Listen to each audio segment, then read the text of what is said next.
So in this episode of Project Rebuild, I know we've been talking so much about live stream. We haven't quite gotten to the actual camera aspect of it. Now, there are multiple cameras that you can use, different types. For example, you might use one that resembles more a security camera. And so either via internet or via joystick, on location, you're able to move it, pan it, move it up and down, zoom in, zoom out, focus, all of that good stuff. But there's also the option of going a different route. Ultimately, it all does connect through HDMI or SDI and then through a video encoder. At least that's the goal. That's the best way to do a live stream with good quality. But besides a security type camera, something like this is possible. So this is a very revolutionary camera. Up until this point, this is Canon. Up until this point, Sony was one of the only brands that was capable of something that's very important, a clean HDMI output. What that means is that I guess video cameras or video DSLRs is really a very recent thing. I remember my second DSLR ever, the Canon Rebel T2i, was one of the very first cameras, DSLRs, capable of video. And while it did have an HDMI output, that HDMI output overlaid a whole bunch of information on it. Battery info and all these settings, and it just didn't look good. It didn't look like it wasn't a clean video signal. And it wasn't even the right shutter speed, and it was just very dirty almost. Now, like the Sony series for a long time has been the pioneer in developing, these very much video capable DSLRs or mirrorless cameras. Well, you know what? Canon has finally developed a camera that can do that. And you know what? They've really changed the game. This camera has only been out for a few months now, and it's a game changer.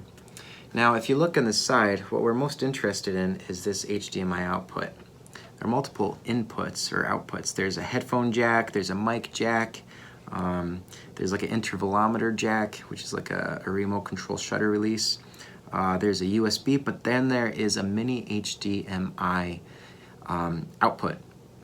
And in the camera, what you're going to want to look out for is it'll give you multiple settings. So if you go into custom functions or into the menu, there should be a way in your camera manual to have two options. One with video or with information display overlay, and then another one with an HD clean output.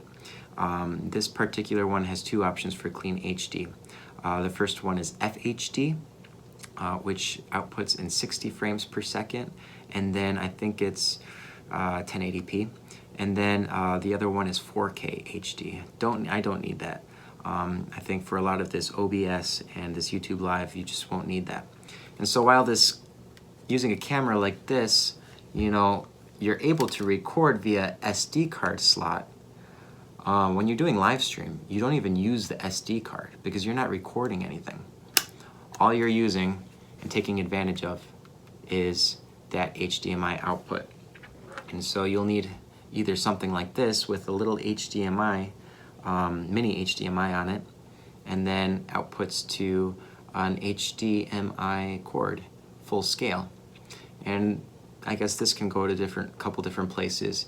You can either have a really long wire and then use, let's say, a 50-foot cable, or you can use HDMI extender, like we were talking about, a Cat6 cable with a transmitter and receiver on it, so that you can do these long distances, like anywhere between 100 and 500 feet.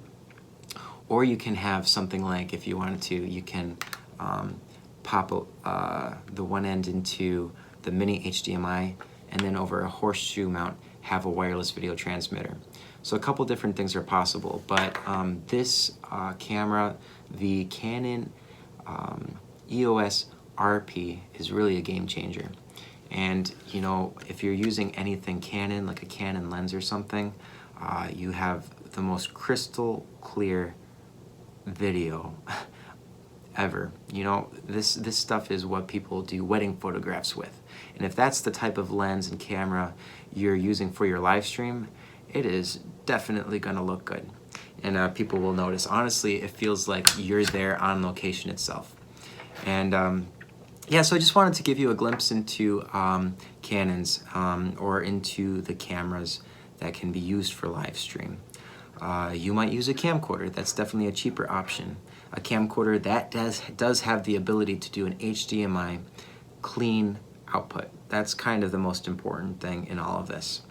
And then also, I guess things to take into consideration are, how long does the battery life last on your camera? Or do you have a way to actually plug it into an AC outlet so they can continue indefinitely? All of these things are things to consider, but ultimately remember, you're trying to get it to your live stream computer workhorse. That's the goal, because that's the only way it's going to go online. So, episode on cameras. Check.